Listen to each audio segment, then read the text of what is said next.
Greetings, everyone. How's it going for you? This is another opportunity for us to try to just touch base and check in what we're trying to do, and also offer you the opportunity to get in contact with us if there's any ways in which we can help you. The essence of this little sharing is to try to outline to you the ways in which we're trying to connect. I guess that's the big thing for us as a parish in terms of the COVID-19 restrictions, is that the normal way that we would connect has been cut off. And so we're looking for new bridges. And obviously the digital world is the main bridge. And so I presume we know what we're doing, but I just thought this little video will tell everyone what are the ways in which we're trying to digitally connect. And the first one I'd like to speak about is the parish website. And the parish website is something that we sort of presume you understand, but I shouldn't really be taking it for granted. On the video here, you'll see beside me a little outline of saying the parish website, and there it tells you the address. And so hopefully it's easy to remember, bosco.org.au. And I just hope that website is keeping you connected and telling you what's happening. I really encourage you to use that as a means. And that is the main way I have been trying to communicate with the parish as a whole.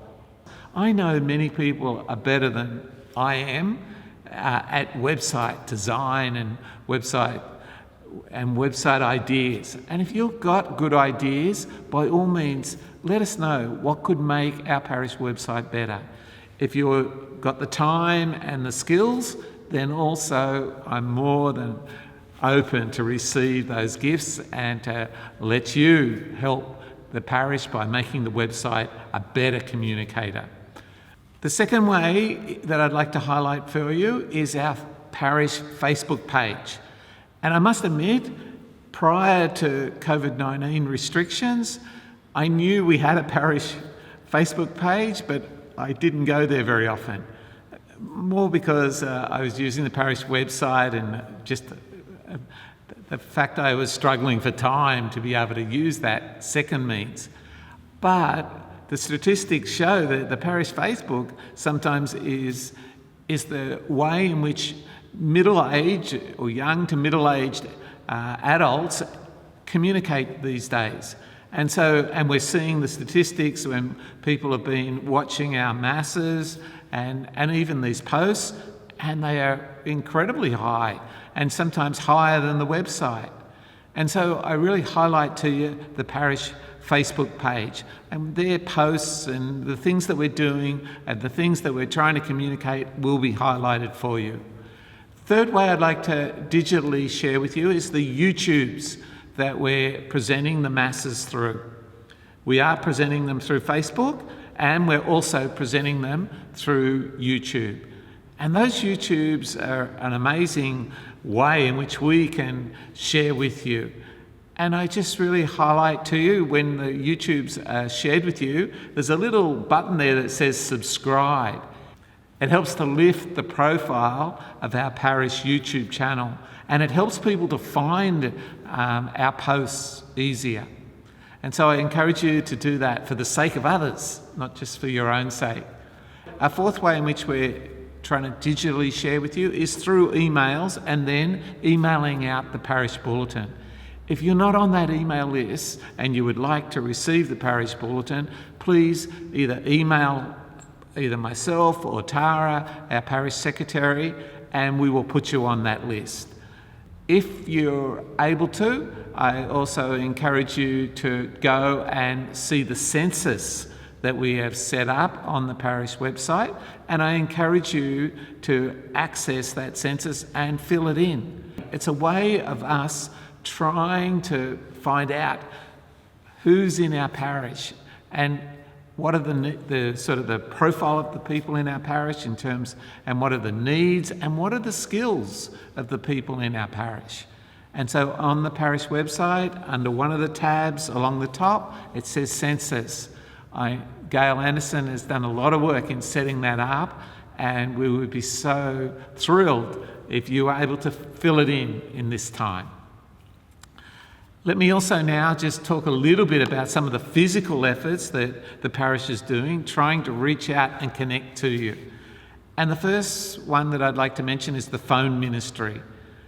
And so a group of the parishioners have got together and they're trying to set up, especially for people who are living by themselves, a phone network where people are willing to ring and just check in how they're going, is there anything they need, and maybe to share a prayer with them. If you would like to be a part of that ministry, or if you're hearing this and you would like to have a voice speaking to you and you speaking back to the voice, by all means contact either Tara or at the parish office on the parish phone line, or send an email and we'll link you into that ministry. Some of the other things that we're doing, we're also physically trying to mail out the bulletins to those that don't have internet or emails.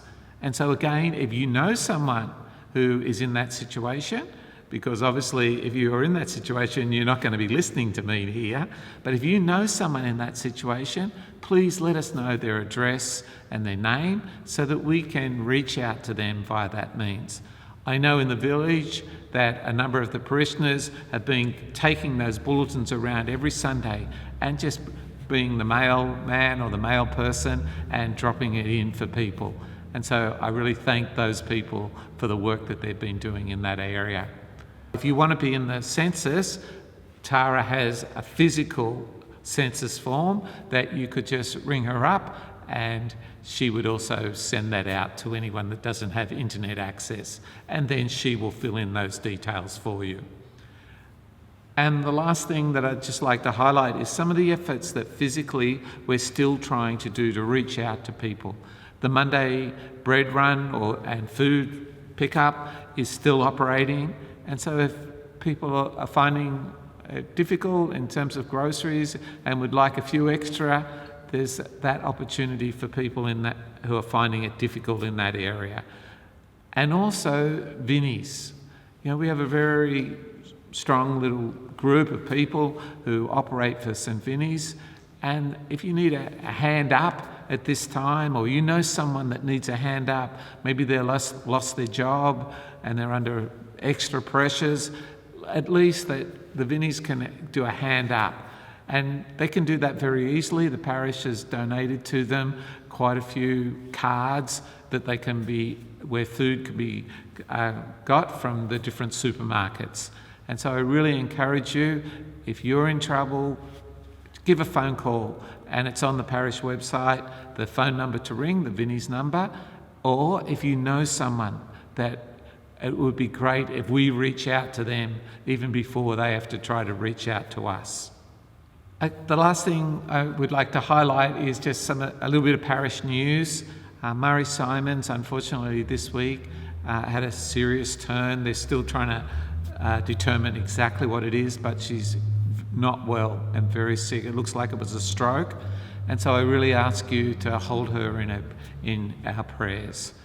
And also during the week, and on last weekend, 2 people in the parish died. Josephine is Lorraine Muscat's mum, and so many know the Muscat family, and so we will celebrate her life and pray for her eternal life tomorrow. I again encourage you to pray for her and to pray for her family. And unfortunately, there's one other person that I'd like to share with you died last weekend, and that was Joseph. And Joseph was a strong parishioner at Heathcote for nearly 30 years, although they did move down south Joseph and Mary went down south for a few years. I think it was 12 or 13 years, but they came back about 13 years ago. And Joseph died, and we will be celebrating his life and praying for his eternal life on Friday.